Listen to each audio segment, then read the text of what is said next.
we've decided that these symbols that look like this, R-A-I-S-E, that they form a word, right? And that word means to lift something up. And hand, we've decided that these symbols, H-A-N-D, mean, this thing at the end of my arm. And it's just a set of rules that me, as the person communicating, and you, as the person who I'm communicating to, have agreed upon. And now that we've agreed upon that set of rules, we can communicate, right, over this, in this case, the medium of a piece of paper. A protocol on the internet works in the same way. We decide upon a set of rules, right, and then two computers can both follow those rules and communicate with each other. In the case of computers, instead of sending plain text, right, R-A-I-S-E, we would send strings of ones and zeros. But the idea is the same. This is just information that's sent between two computers over a network.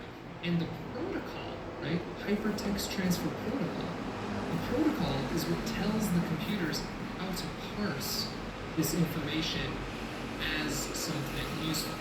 Because we have this protocol, this way of parsing the ones and zeros as useful information, I am able to send you a photo over the internet, right? Again, it's just a bunch of ones and zeros that represent something, but because you and I agree on this protocol or this language, I can send you the image of, for example, your niece's birthday party, right? And your phone is able to parse all that information and display an image.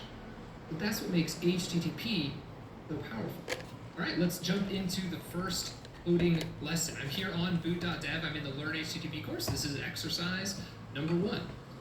So it's important to understand that in this course, we'll be interacting with a live API. We'll be writing JavaScript code, but that's what makes HTTP so powerful.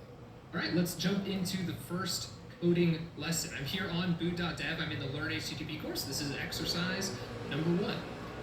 So it's important to understand that in this course, we'll be interacting with a live API.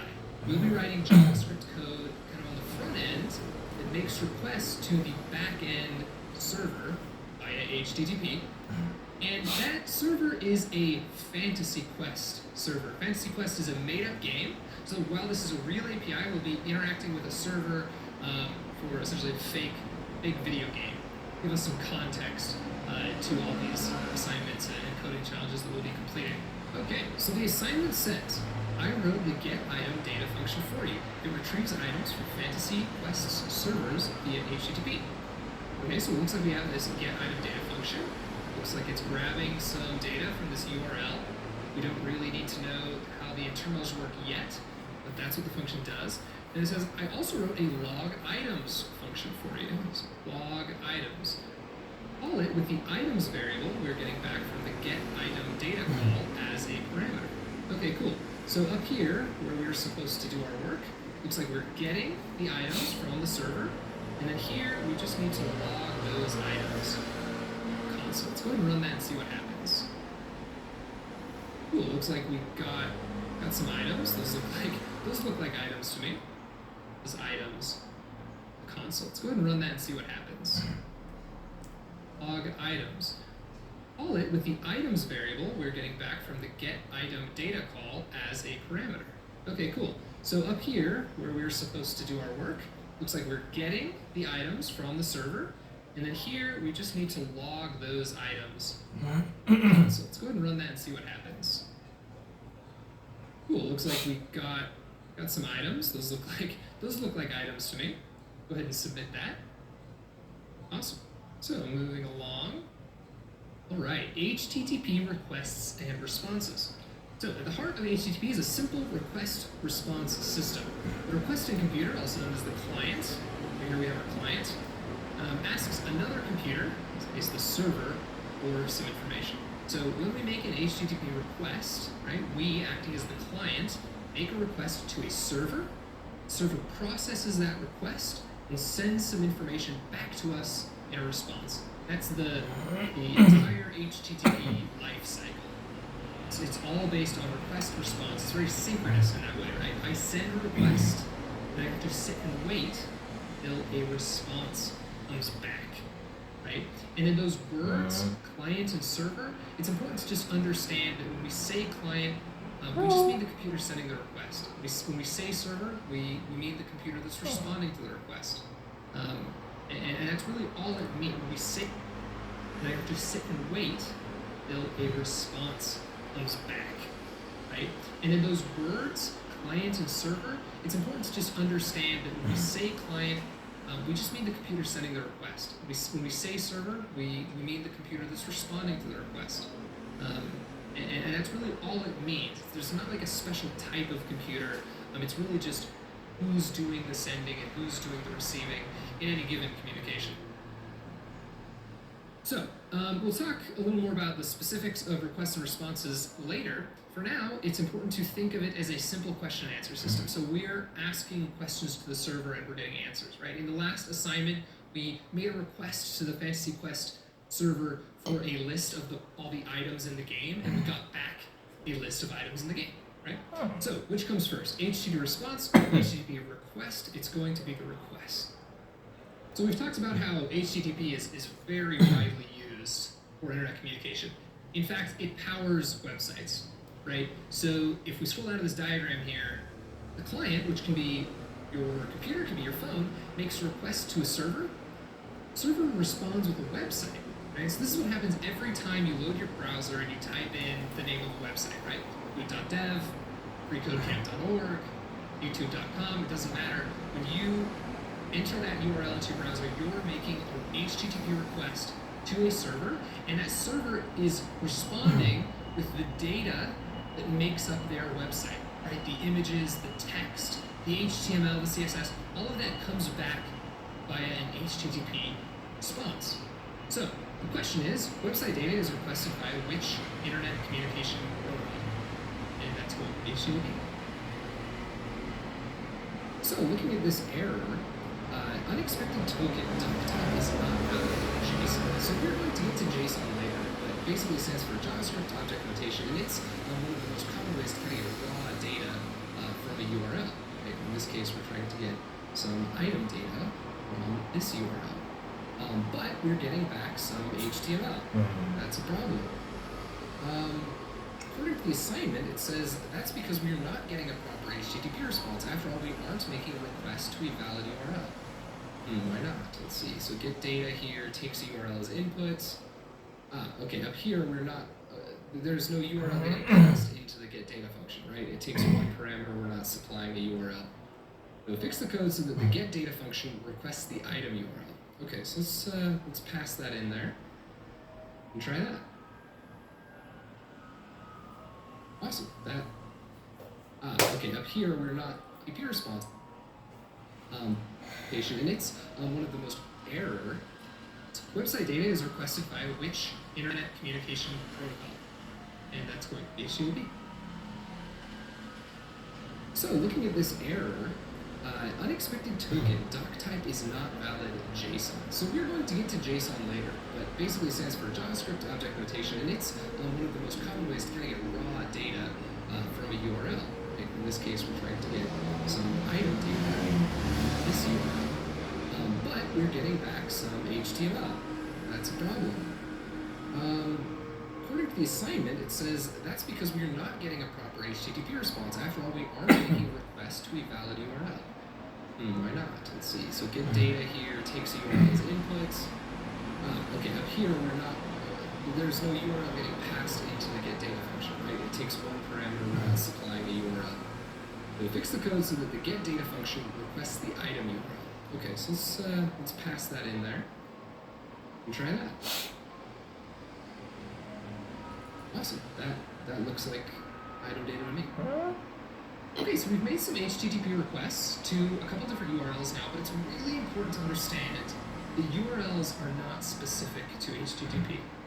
If they were, we wouldn't need to prefix so many URLs with that HTTP://. The purpose of the prefix is to tell the computer that's making the request which protocol to use, right? We want to use HTTP to make this request, so that's why we are prefixing the URL with that HTTP://. If they were, we wouldn't need to prefix HTTP requests to a couple different URLs now, but it's really important. Awesome. That looks like item data to me. Okay, so we've made some HTTP requests to a couple different URLs now, but it's really important to understand that URLs are not specific to HTTP.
Foundry Direct, and this is it. This is where we shall find out the key technical specifications of Sony's upcoming PlayStation 5 console. And joining me, John Linneman. Rich, at last we have the details. The power is ours.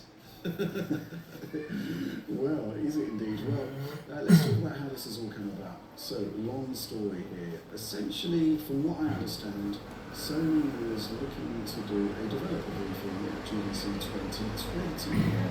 Sony would step up and we would address developers and talk about the kind of underlying philosophy of PlayStation 5 in far more depth than we've had so far. I mean, effectively, all we've had so far has been two round magazine articles and a logo. That's basically had the logo. Let's not forget the logo. That's been the extent to which Sony has revealed its PlayStation 5 plan so far. So the idea was I'd fly over to San Antonio to Sony's agent.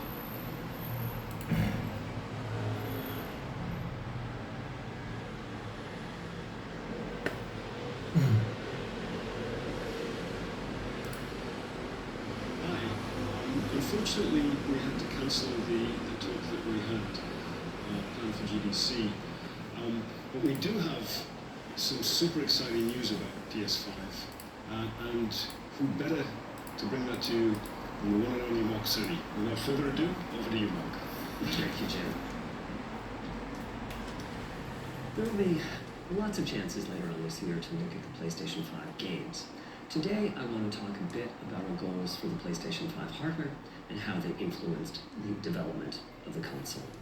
I think you all know I'm a big believer in console generations. Once every 5 or 6 or 7 years, a console arrives with substantially new capabilities. There's a lot of learning by the game developers, hopefully not too overwhelming, and soon there's games that could never have been created before. Now, it used to be that as a console designer, you'd somehow intuit what would be the best set of capabilities for the new console, and then build it in complete secrecy. For the PlayStation consoles, that period lasted through PlayStation 3, a powerful and groundbreaking console, but also one that caused quite a lot of heartache, as it was initially difficult to develop games for. So, starting with PlayStation 4, we've taken a different approach, roughly centered around 3 principles. The first of these is listening to the developers, which is to say that a lot of what we put into a console derives directly from the needs and aspirations of the game creators. We definitely do have some ideas of our own, but at the core of our philosophy for designing consoles is that game creators are here for the fantastic games. Which is to say that game creators matter. Anything we can do to make life easier for the game creators gamers or help them realize their dreams, we will do. So about once every 2 years, I take a tour of the industry. I go to the various developers and publishers, sit down, and discuss how they're doing with the current consoles and what they'd like to see in future consoles.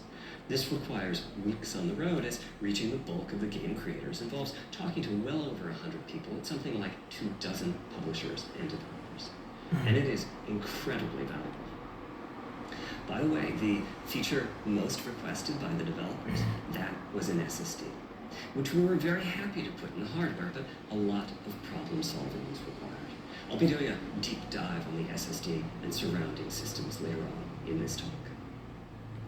It's also key to make a generational leap while keeping the console sufficiently familiar to game developers. I think about this in terms of balancing evolution and revolution. Now, with PlayStation 1, 2, and 3, the target was a revolution each time with a brand new feature set. That was great in many ways, but time for the developers to get up and running got longer with each console. In the past, I've called this time to triumph. Here's what I had for those 3 consoles. To be clear, I'm not talking about time to make a game. Developers will be ambitious, and it may take them 6 years or so to realize their vision. What I'm talking about is that dead time before graphics and other aspects of game development are up and running, and trying to minimize that. On the other hand, if we're trying to reduce that dead time to 0, that means the hardware architecture can't change at all. We're handcuffed. We need to judge for each feature what value it adds of this in terms of balancing evolution and revolution. Now, with PlayStation 1, 2, and 3, the target was a revolution each time with a brand new feature set. That was great in many ways, but time for the developers to get up and running got longer with each console. In the past, I've called this time to triumph. Here's what I had for those 3 consoles. To be clear, I'm not talking about time to make a game. Developers will be ambitious, and it may take them 6 years or so to realize their vision. What I'm talking about is that dead time before graphics and other aspects of game development are up and running, and trying to minimize that. On the other hand, if we're trying to reduce that dead time to 0, that means the hardware architecture can't change at all. We're handcuffed. We need to judge for each feature what value it adds and whether it's worth the increase in developer time needed to support it. So with PlayStation 4, we were able to strike a pretty good balance between performance and familiarity. We got required learning back to PlayStation 1 levels. With PS5, the GPU was definitely the area that we felt the most tension between adding new features and keeping a familiar programming model. Ultimately, I think we've ended up with something under a month of getting up to speed. That feels like we're striking about the right balance. I'll go into a bit more detail later today about our philosophy with the GPU and the specific feature set that resulted from it. It's also very important for us, as the hardware team, to find new dreams, by which I mean something other than CPU performance, GPU performance, and the amount of RAM. The increase in graphics performance over the past 2 decades has been astonishing, but there are other areas in which we can innovate and provide significant value to the game creators, and through them, the players. That's why the SSD was very much on our list of directions to explore, regardless of what came out of the conversations with game developers and publishers. The biggest feature in this category is the custom engine for audio. That's today's final topic. The push for vastly improved audio, and in particular 3D audio, isn't something that came out of the developer meetings. It's much more the case that we had a dream of what might be possible 5 years from now, and then worked out a number of steps we could take to set us on that path. So here again are the 3 principles. The first being enabling the desires of developers to drive the hardware design. To me, the SSD really is the key to the next generation. It's a game changer. And it was the #1 ask from developers for PlayStation 4. As in, we know it's probably impossible, but can you put an SSD in? That was a discussion we were also having internally. It was clear that the presence of a hard drive in every PlayStation 4 was having a positive impact. A lot of things that would simply have been impossible at Blu-ray disc speeds were now possible. At the same time, though, in 2015 and 2016, when we were having these conversations, developers were already banging up against the limits of the hard drive, and a lot of developer time was being spent designing around slow load speeds. I want to focus in on just one number here, which is how long it takes to load a gigabyte of data from a hard drive. The difficulty being that hard drives are neither particularly fast nor flexible.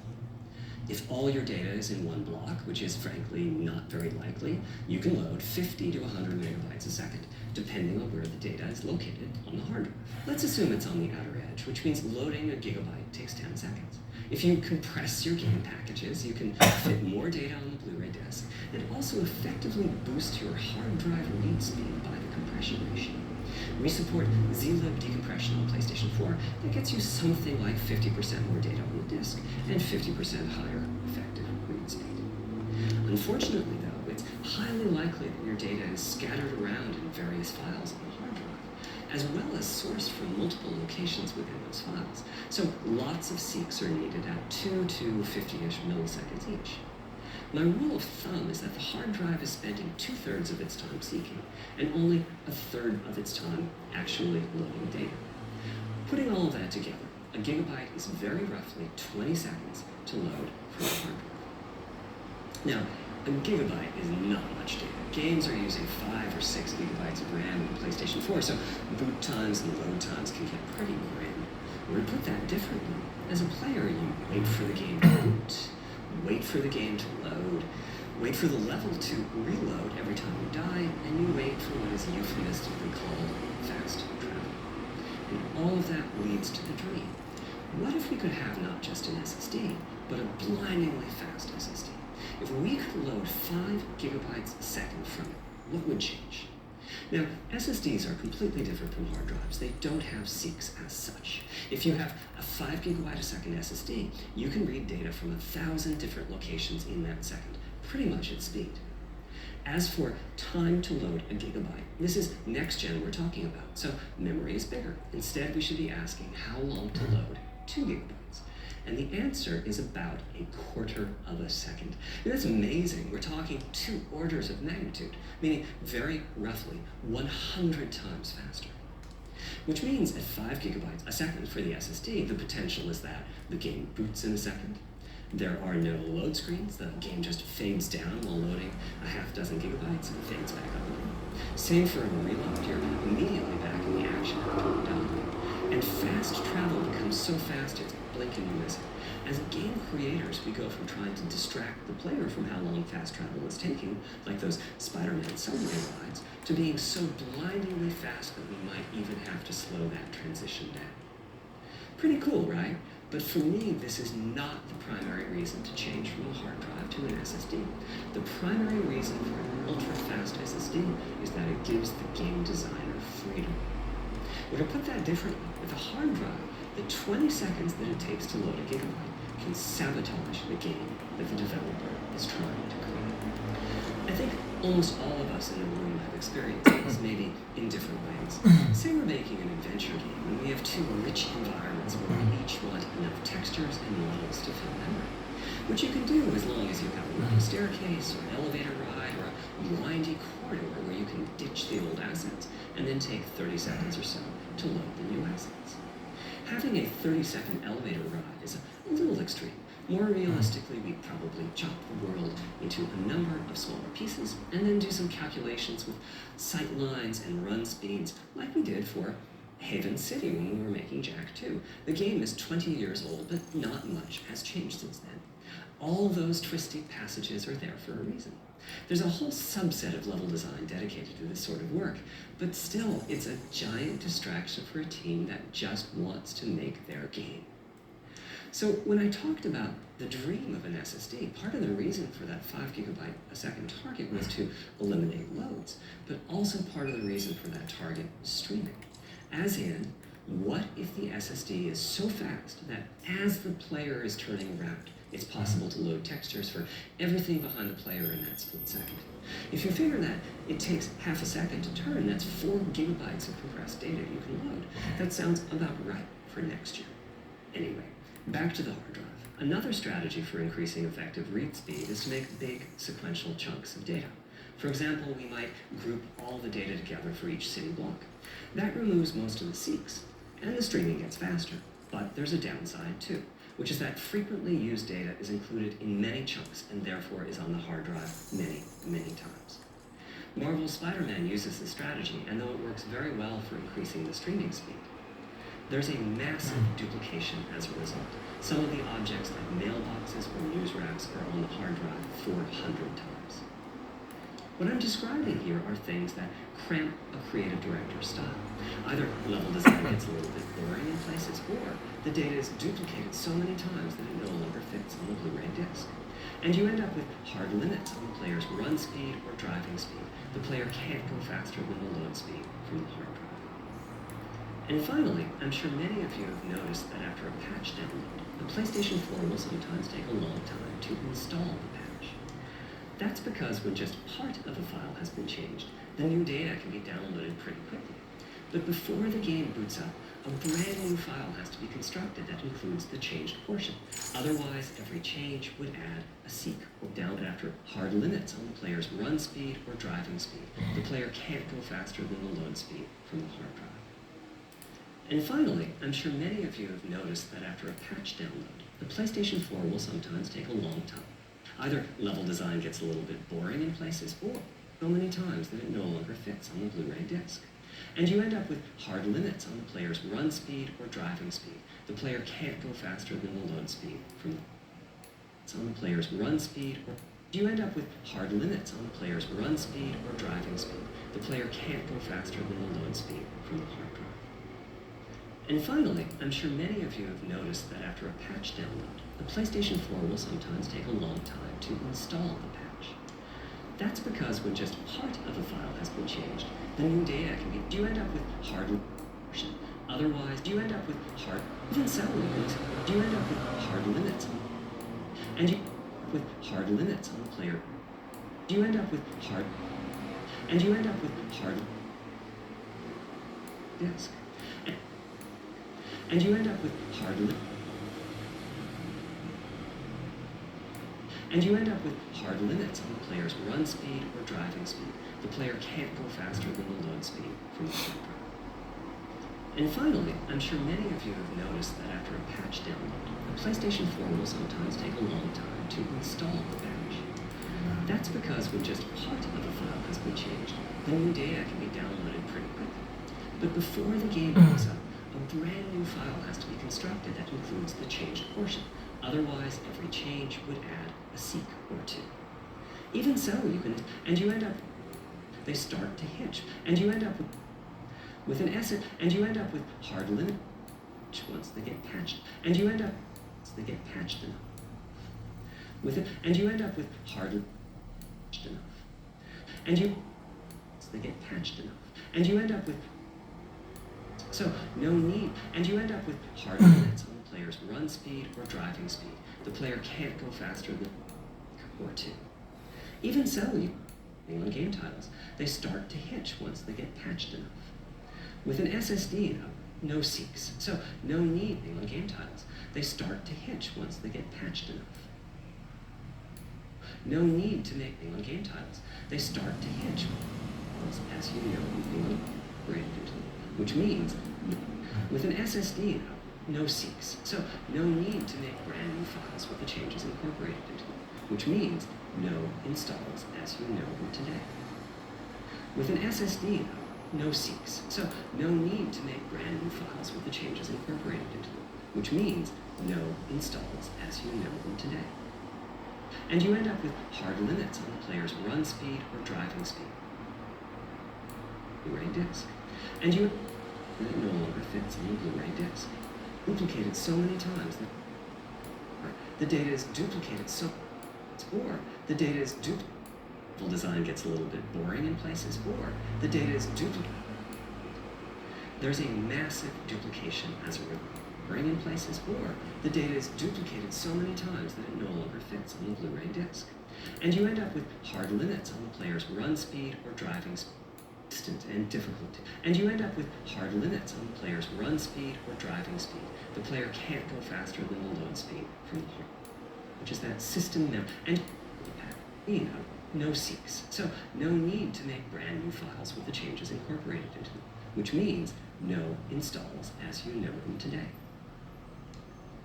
There's yet one more benefit, which is that system mem has to contain all of the no seeks. So no need to make brand new files with the changes incorporated into them, which means no installs as you know them today.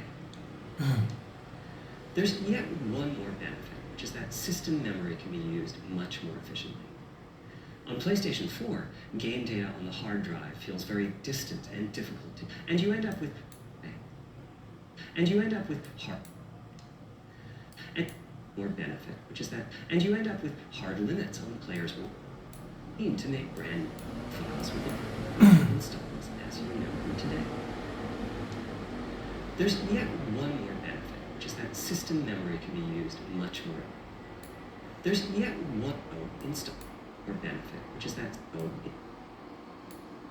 system memory installs as you know them today. There's yet one more benefit, which is that system memory, and you end up with benefit, which is that, and you end up with hard limits on the player's run speed or driving speed. The player can't go faster than the load speed from the hard drive. And finally, I'm sure many of you have noticed it will sometimes take a long time to install the patch. That's because when just part of the file has been changed, the new data can be downloaded pretty quickly. But before the game boots up, a brand new file has to be constructed that includes the changed portion. Otherwise, every change would add a seek or two. Even so, you can occasionally see this happening on game titles. They start to hitch once they get patched enough. And you end up with hard limits on the player's run speed or driving speed. The player can't go faster than the load speed from the hard drive. And fun feels very... That's because when just part of it changed, full. Even so, they start to hitch once they get no seeks. So no need to make brand new files with the changes incorporated into them, which means no installs as you know them today. As you know them. More benefit, which is that system memory can be used much more. On play, that system memory can be used. There's yet one more benefit, which is that system memory can be used. There's yet one more benefit, which is that system memory can be used much more efficiently. On PlayStation 4, game data on the hard drive feels very distant and difficult to use. By the time you realize you need a piece of data, it's much too late to go out and load it. So system memory has to contain all of the data that could be used in the next 30 seconds or so of gameplay. That means a lot of the 8 gigabytes of system memory is idle. It's just waiting there to be potentially used. On PlayStation 5, though, the SSD is very close to being like more RAM. Typically, it's fast enough that when you realize you need a piece of data, you can just load it from the SSD and use it. There's no need to have lots of data parked in system memory waiting to potentially be used. A different way of saying that is that most of RAM is working on the game's behalf. This is one of the reasons that 16 gigabytes of GDDR6 feels right for PlayStation 5. The presence of the SSD. There's yet one more benefit, which is that system memory can be used much more efficiently. On PlayStation 4, game data on the hard drive feels very distant and difficult to use. By the time you realize you need a piece of data, it's much too late to go out and load it. So system memory has to contain all of the data that can be used in the next 30 seconds or so of gameplay. That means a lot of the 8 gigabytes of system memory is idle. It's just waiting there to be potentially used. On PlayStation 5, though, the SSD is very close to being like more RAM. Typically, it's fast enough that when you realize you need a piece of data, you can just load it from the SSD and use it. There's no need to have lots of data parked in system memory waiting to potentially be used. A different way of saying that is that most of RAM is working on the game's behalf. This is one of the reasons that 16 gigabytes of GDDR6 feels right for PlayStation 5. The presence of the SSD. There's yet the SSD reduced. The presence of the SSD. The presence of the present PlayStation 5. There's yet one more benefit, which is that system memory can be used much more efficiently. On PlayStation 4, game data on the hard drive feels very hard drive. And finally, I'm sure many of you have noticed that there's yet one more benefit, which is that system memory can be used much more efficiently. On PlayStation 4, game data on the hard drive feels very distant and difficult to use. By the time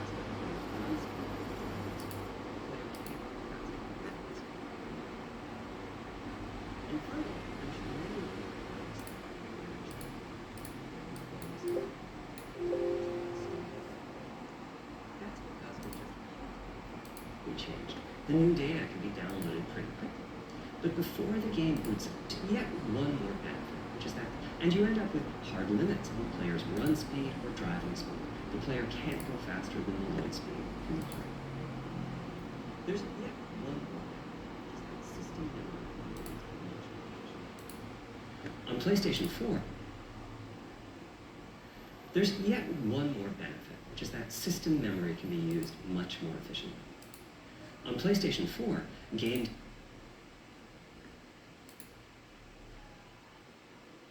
and you end up with hard limits on the play. There's yet one more benefit, which is that, and you end up with hard limits on the player's run speed or driving speed. The player can't go faster than the load speed from the hard drive. And finally, I'm sure many of you have noticed that after a patch download, the PlayStation 4 will sometimes take a long time to install the patch. That's because when just part of a file has been changed, the new data can be downloaded pretty quickly. But before the game boots up, a brand new file has to be constructed that includes the changed portion. Otherwise, every change would add a secret or two. Even so, you can occasionally see this happening on game titles. They start to hitch once they get patched. With an SSD, no seeks, so no need to make brand new files with the changes incorporated into them, which means no installs as you know them today. There's yet one more benefit, which is that, and you end up with hard limits on the player's run speed or driving speed. The player can't go faster than the load speed from the hardware. And finally, I'm sure many of you have noticed that after a patch download, the PlayStation 4 will sometimes take a long time to install the patch. That's because when just part of a file has been changed, the new data can be downloaded quickly. But before the game boots up, a brand new file has to be constructed that includes the changed portion. Otherwise, every change would add a secret or two. Even so, you can occasionally see this happening on game titles. They start to hitch once they get patched. With an SSD, no seeks, so no need to make brand new files with the changes incorporated, which means no installs as you know them today. There's yet one more benefit, which is that, and you end up with hard limits on the player's run speed or driving speed. The player can't go faster than the load speed from the hard drive. And finally, I'm sure many of you have noticed that after a patch download, the PlayStation 4 will sometimes take a long time to install the patch. That's because when just part of a file has been changed, the new data can be downloaded pretty quickly. But before the game boots up, a brand new file has to be constructed that includes the changed portion. Otherwise, every change would add a seek or two. Even so, you can occasionally see this happening on game titles. They start to hitch once they get patched enough. With an SSD, no seeks, so no need to make brand new files with the changes incorporated into them, which means no installs as you know them today. There's yet one more benefit, which is that, and you end up with hard limits on the player's run speed or driving speed. The player can't go faster than the load speed from the hard drive. And finally, I'm sure many of you have noticed that after a patch download, the PlayStation 4 will sometimes take a long time to install the patch. That's because when just part of a file has been changed, the new data can be downloaded pretty quickly. But before the game boots up, a brand new file has to be constructed that includes the changed portion. Otherwise, every change would add a seek or two. Even so, you can occasionally see this happening on game titles. They start to hitch once they get patched. With an SSD, no seeks, so no need to make brand new files with the changes incorporated into them, which means no installs as you know them today. There's yet one more benefit, which is that, and you end up with hard limits on the speed or driving speed. The player can't go faster than the load speed from the hard drive. And finally, I'm sure many of you have noticed that after a patch download, the PlayStation 4 will sometimes take a long time to install the patch. That's because when just part of a file has been changed, the new data can be downloaded pretty quickly. But before the game boots up, a a brand new file has to be constructed that includes the changed portion. Otherwise, every change would add a seek or two. Even so, you can occasionally see this happening on game titles. They start to hitch once they get patched in. With an SSD, no seeks, so no need to make brand new files with the changes incorporated into them, which means no installs as you know them today. There's yet one more benefit, which is that, and you end up with hard limits on the player's run speed or driving speed. The player can't go faster than the load speed from the hardware. And finally, I'm sure many of you have noticed that after a patch download, the PlayStation 4 will sometimes take a long time to install the patch. That's because when just part of a file has been changed, the new data is downloaded quickly. But before the game boots up, a brand new file has to be constructed that includes the changed portion. Otherwise, every change would add a seek or two. Even so, you can occasionally see this happening on game titles. They start to hitch once they get patched in. With an SSD, no seeks, so no need to make brand new files with the changes incorporated, which means no installs as you know them today. There's yet one more benefit, which is that system memory can be used much more efficiently. On PlayStation 4, game data on a hard drive feels very distant and difficult to use. By the time you realize you need a piece of data, it's much too late to go out and move it. So system memory has to contain all of the data that can be used in the next 30 seconds or so. That means a lot of the 8 gigabytes of system memory is just waiting there to be potentially used. On PlayStation 5, though, the SSD is very close to being like more RAM. Typically, it's fast enough that when you realize you need a piece of data, you can just load it from the SSD and use it. There's no need to have lots of data parked in system memory waiting to potentially be used. A different way of saying that is that most of RAM is working on the game's behalf. This is one of the reasons that 16 gigabytes of GDDR6 feels right for PlayStation 5. The presence of the SSD reduces the need for a massive intergenerational increase in size. So, back to the dream of the SSD. Here's the set of targets. Boot the game in a second. No load screens. Design freedom, meaning no twisty passages or long corridors. More game on the disk, more game on the SSD. And finally, those patch installs. The reality, though, is that the SSD is just one piece of the puzzle. There's a lot of places where bottlenecks can occur in between the SSD and the game code that uses the data. You can see this on PlayStation 4. If I use an SSD with 10 times the speed of a standard hard drive, I probably see only double the loading speed, if that. For PlayStation 5, our goal was not just that the SSD itself be 100 times faster. It was that game loads and streaming would be 100 times faster. So every single potential bottleneck needed to be addressed. And there are a lot. Let's look at check-in and what happens when its overhead gets 100 times larger. Conceptually, check-in is a pretty simple process. Data is loaded into system memory from the hard drive or SSD. It's examined. A few values are tweaked to checking in, and then it's moved to its final location. At the SSD speeds we're talking about, that last part, moving the data, meaning copying from one location to another, takes roughly an entire next-gen CPU. And that's just the tip of the iceberg. If all the overheads get 100 times larger, that will cripple the frame rate as soon as the player moves, and that mass to its check-in is potential pull was not just that the SSD itself be 100 times harder, but in a second. No load screens. Design freedom, meaning no twisty passages or long corridors. More game on the disk and more game on the SSD. And finally, those patch installs go away. The reality, though, is that the SSD is just one piece of the puzzle. There's a lot of places where bottlenecks can occur in between the SSD and the game code that uses the data. You can see this on PlayStation 4. If I use an SSD with 10 times the speed of a standard hard drive, I probably see only double the loading speed, if that. For PlayStation 5, our goal was not just that the SSD itself be 100 times faster. It was that game loads and streaming would be 100 times faster. So every single potential bottleneck needed to be addressed. And there are a lot. Let's look at check-in and what happens when its overhead gets 100 times larger. Conceptually, check-in is a pretty simple process. Data is loaded into system memory from the hard drive or SSD. It's examined, a few values are tweaked to check in, and then it's moved to its final location. At the SSD speeds we're talking about, that last part, moving the data, meaning copying from one location to another, takes roughly an entire next-gen CPU. And that's just the tip of the iceberg. If all the overheads get 100 times larger, that will cripple the frame rate as soon as the player moves and that massive stream of data starts coming out via the system. So to solve all of that, we built a lot of custom hardware, namely a custom flash controller and a number of custom units in automation.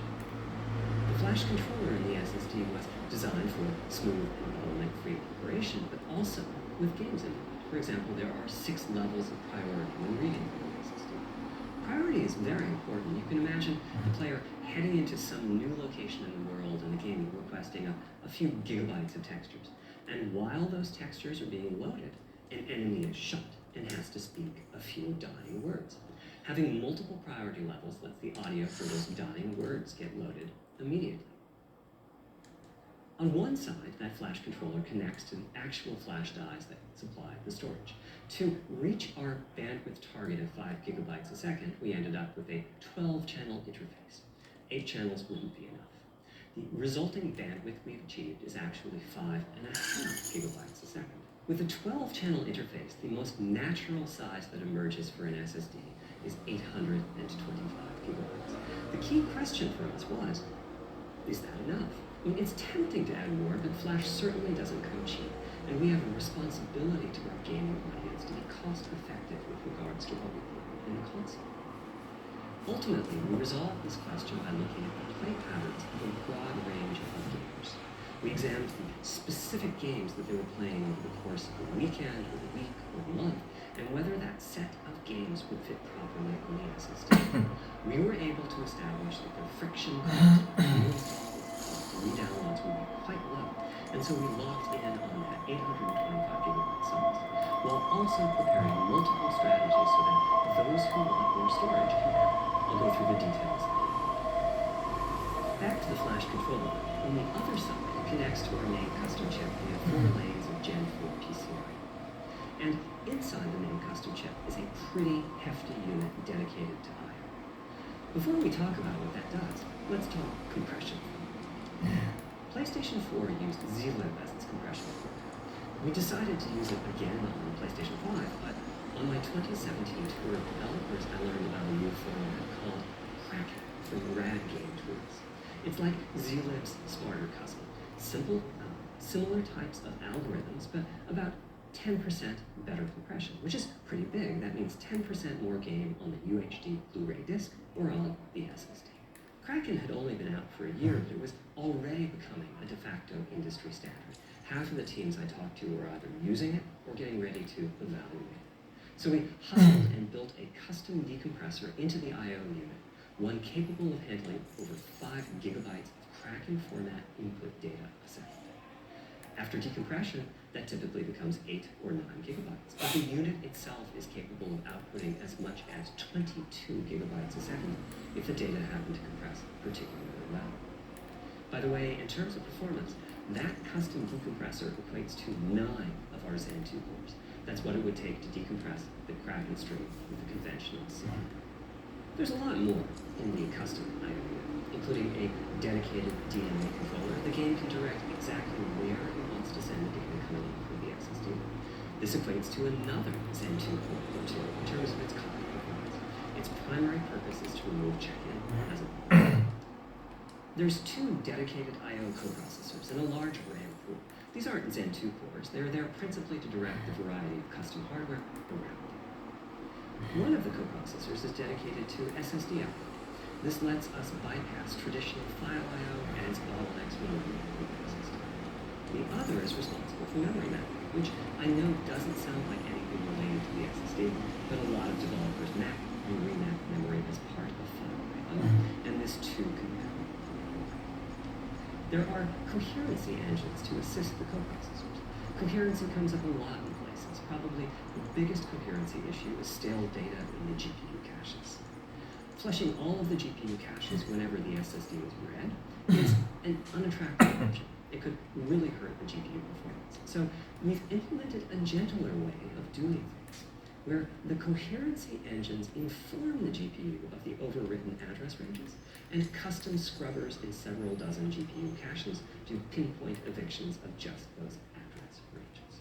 The best thing is, as a game developer, when you read from the SSD, you don't need to know any of this. You don't even need to know that your data is compressed. You just indicate what data you'd like to read from your original uncompressed file and where you'd like to put it, and the whole process of loading it happens invisibly to you and at very high speed. Back to the Dream. Thanks to all of that surrounding hardware, our 5.5 gigabytes of second really should translate into something like 100 times faster I/O than PS4, and allow the dream of no load screens and super fast streaming to become a reality. Having said that, expandability of our SSD is going to be quite important.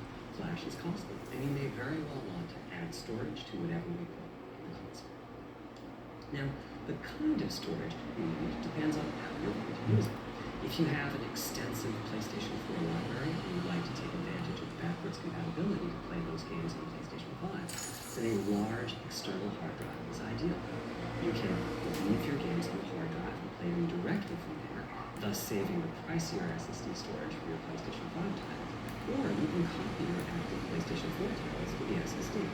If your purpose in adding more storage is to play PlayStation 5 titles, though, ideally you would add to your SSD storage. We will be supporting certain M2 SSDs. These are internal drives that you can get on the open market and install in a bay in the PlayStation 5. As for which ones we support and when, I'll get to that in a moment. They connect through the custom I/O unit just like our SSD does, so they can take full advantage of the decompression, I/O coping, and certain M2 SSDs. These are internal drives that you can get on the open market and install in a bay in the PlayStation 5. As for which ones we support and when, I'll get to that in a moment. They connect through the custom I/O unit just like our SSD does, so they can take full advantage of the decompression, I/O coprocessors, and all the other features I was talking about. Here's the catch, though. That commercial drive has to be at least as fast as ours. Games that rely on the speed of our SSD need to work flawlessly with any M2 drive. When I gave the Wired interview last year, I said that the PlayStation 5 SSD was faster than anything available on PC. At the time, commercial M2 drives used PCIe 3.0, and 4 lanes of that cap out at 3.5 gigabytes a second. In other words, no PCIe 3.0 drive can hit the required spec. M2 drives with PCIe 4.0 are now out in the market. We're getting in samples and seeing 4 or 5 gigabytes a second. By year's end, I expect there will be drives that saturate 4.0 and support 7 gigabytes a second. Having said that, we are comparing apples and oranges though, because that commercial M2 drive will have its own architecture, its own flash control, and so on. For example, the NVMe specification lays out a priority scheme for requests that the M2 drives can use. And that scheme is pretty nice, but it only has 2 true priority levels. Our drive supports 6. We can hook up a drive with only 2 priority levels, definitely, but our custom I/O unit has to arbitrate the extra priorities rather than the M2 drive's flash control. And so the M2 drive needs a little extra speed to take care of issues arising from a different approach. That commercial drive also needs to physically fit inside of the bay we created in PlayStation 5 for M2 drives. Unlike internal hard drives, there's unfortunately no standard for the height of an M2 drive, and some M2 drives have giant heat sinks. In fact, some of them even have their own fans. Right now, we're getting M2 drive samples and benchmarking them in various ways. When games hit beta as they get ready for the PlayStation 5 launch at year-end, we'll also be doing some compatibility testing to make sure that the architecture of particular M2 drives isn't too foreign for the games to handle. Once we've done that compatibility testing, we should be able to start letting you know which drives will physically fit and which drive samples have benchmarked appropriately high in our testing. It would be great if that happened by launch, but it's likely to be a bit past it, so please hold off on getting that M2 drive until you hear from us. Okay, back to our principles. Balancing evolution and revolution is the second of them. This was definitely a recurring theme with the GPU. We need new GPU features and capabilities. If we only have more performance, it's not really a new generation of console. Of course, many of these capabilities result in improvements. That's part of why PlayStation 5 Teraflop is more powerful than PlayStation 4 Teraflop. But we aren't just looking for the performance, we also need the ability to do something with the GPU that could not have been done before. And we need higher performance per watt. Every time we double the performance of some GPU component, we don't want to find out we doubled the power consumed and the heat produced. But at the same time, we have to make sure the GPU can run PS4 games. And we have to ensure that the architecture is easy for the developers to adopt. Now, backwards compatibility was handled masterfully by AMD.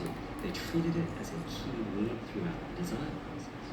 As our solution to adding new features without blindsiding developers, we made sure that if there were new significant features, it would be optional to use them.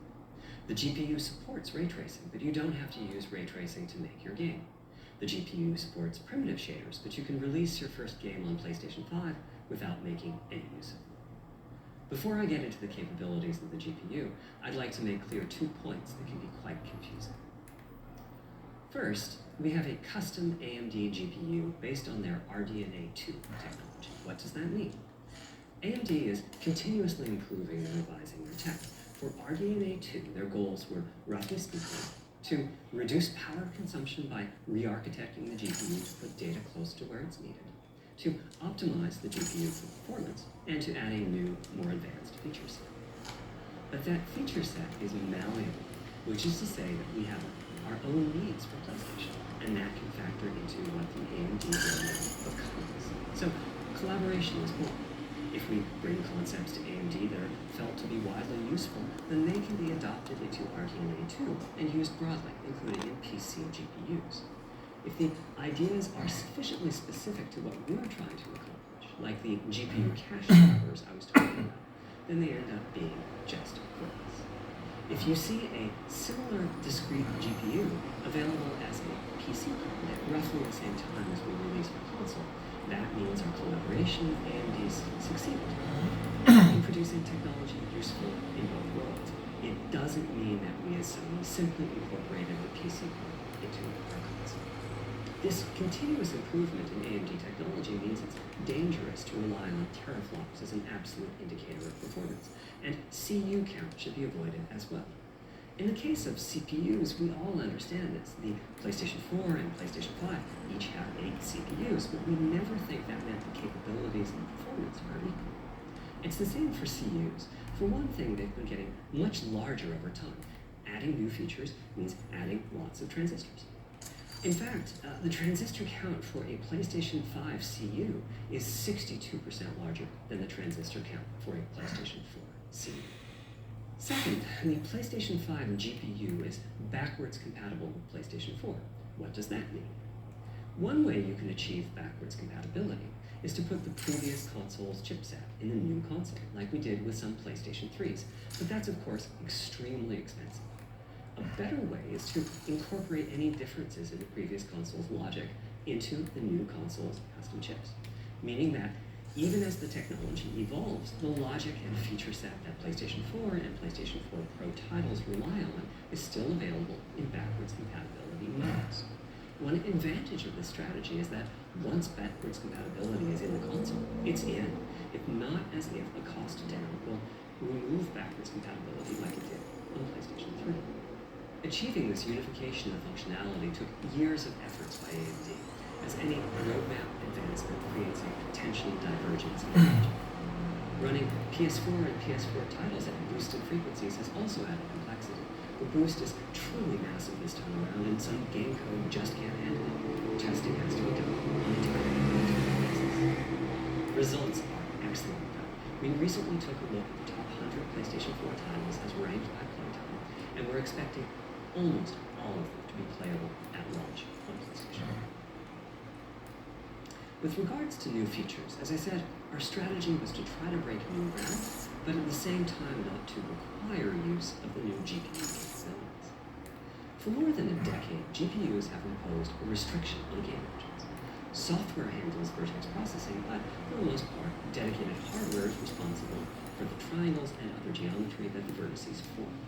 That means it's not possible to do even basic optimizations, such as aborting processing of the vertex if all geometry that uses it is off-screen. PlayStation 5 has a new unit called the Geometry Engine, which brings handling of triangles and other primitives under full programmatic control. As a game developer, you're free to ignore its existence and use the PlayStation 5 GPU as if it were no more capable than the PS4 GPU, or you can use this new intelligence in various ways. Simple usage could be performance optimization, such as removing backfaced or off-screen vertices and triangles. More complex usage involves something called primitive shaders, which allow the game to synthesize geometry on the fly as it's being rendered. It's a brand new capability. Using primitive shaders in PlayStation 5 will allow for a broad variety of techniques, including smoothly varying level of detail, addition of procedural detail to pulsar objects, and improvements to particle effects and other visual and special effects. Another major new feature of our custom RDNA 2-based GPU is ray tracing, using the same strategy as AMD's upcoming PC GPUs. The CUs contain a new specialized unit called the intersection engine, which can calculate the intersection of rays with boxes and triangles. To use the intersection engine, first you build what is called an acceleration structure. It's data in RAM that contains all of your geometry. There's a specific set of formats you can use. There are variations on the same DPH concept. Then, in your shader program, you use a new instruction that asks the intersection engine to check a ray against the DPH. While the intersection engine is processing the requested ray triangle or ray box intersections, the shaders are free to do the work. Having said that, the ray tracing instruction is pretty memory intensive, so it's a good mix with logic-heavy code. There's of course no need to use ray tracing. PS4 graphics engines will run just fine on PlayStation 5, but it presents an opportunity for those interested. I'm thinking it'll take less than 1 million rays a second to have a big impact on audio. That should be enough for audio occlusion and some reverb calculations. With a bit more of the GPU invested in ray tracing, it should be possible to do some very nice global illumination. Having said that, adding ray traced shadows and reflections to a traditional graphics engine could easily take hundreds of millions of rays a second, and full ray tracing could take billions. How far can we go? I'm starting to get quite bullish. I've already seen a PlayStation 5 title that's successfully using ray tracing-based reflections in complex animated scenes with only modest differences. Another set of issues for the GPU involved size and frequency. How big do we make the GPU, and what frequency do we run it at? This is a balancing act. The chip has a cost, and there's a cost for whatever we use to supply that chip with power and time. In general, I like running the GPU at higher frequency. Let me show you more. Here's 2 possible configurations for a GPU roughly the level of the PlayStation 4 Pro. This is a thought experiment. Don't take these configurations too seriously. If you just calculate teraflops, you get the same number. But actually, the performance is noticeably different because teraflops is defined as the computational capability of the vector ALU. That's just one part of the GPU. There are a lot of other units. And those other units all run faster when the GPU frequency is higher. At 33% higher frequency, rasterization goes 33% faster. Processing the command buffer goes that much faster. The L2 and other caches have that much higher bandwidth, and so on. About the only downside is that system memory is 33% further away in terms of cycles. But the large number of benefits more than counterbalance that. As a friend of mine says, a rising tide lifts all boats. Also, it's easier to fully use 36 CUs in parallel than it is to fully use 48 CUs. When triangles are small, it's much harder to fill all those CUs with useful work. So there's a lot to be said for faster, assuming you can handle the resulting power and heat issues, which frankly, we haven't always done the best job at. Part of the reason for that is, historically, our process for setting CPU and GPU frequencies has relied on some heavy-duty guesswork with regards to how much electrical power games will consume and how much heat will be produced as a result inside of the console. Power consumption varies a lot from game to game. When I play God of War on my PS4 Pro, I know the power consumption is high just by the fan noise. But power isn't simply about engine quality. It's about the minutiae of what's being displayed and how. It's counterintuitive, but processing dense geometry typically consumes less power than processing simple geometry, which is, I suspect, why Horizon's map screen, with its low triangle count, makes my PS4 Pro heat up so much. Our process on previous consoles has been to try to guess what the maximum power consumption during the entire console lifetime is, which is to say, the worst case scene in the worst case game, and prepare a cooling solution that we think will be quiet at that power. If we get it right, fan noise is minimal. If we get it wrong, the console will be quite loud for the higher power games, and there's even a chance that it might overheat and shut down if we misestimate power too much. PlayStation 5 is especially challenging because the CPU supports 256-bit native instructions that consume a lot of power. These are great here and there, but presumably only minimally used. Or are they? If we plan for major 256-bit instruction usage, we need to set the CPU clock substantially lower or noticeably increase the size of the power supply and fan. So, after much discussion, we decided to go with a very different direction on PlayStation 5. We built a GPU with 36 CUs. Mind you, RDNA 2 CUs are large. Each has 62% more transistors than the CUs we were using on PlayStation 4. So, if we compare transistor counts, 36 RDNA 2 CUs equates to roughly 58 PlayStation 4 CUs. It is a fairly sizable GPU. Then we went with a variable frequency strategy for PlayStation 5, which is to say we continuously run the GPU and CPU in boost mode. We supply a generous amount of electrical power, and then increase the frequency of GPU and CPU until they reach the capabilities of the system's cooling solution. It's a completely different paradigm. Rather than running at constant frequency and letting power vary based on the workload,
拜拜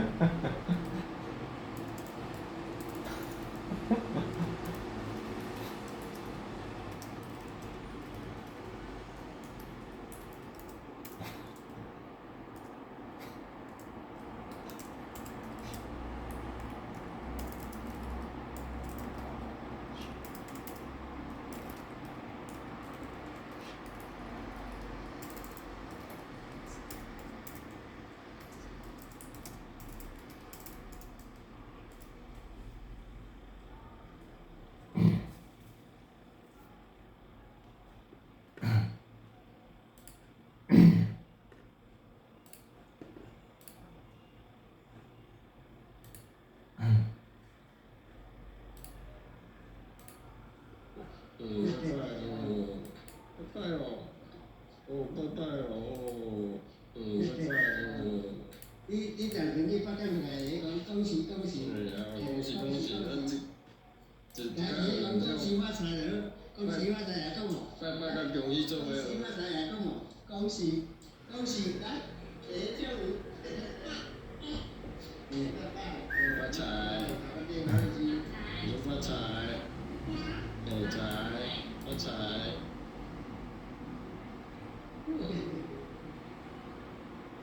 แล้ว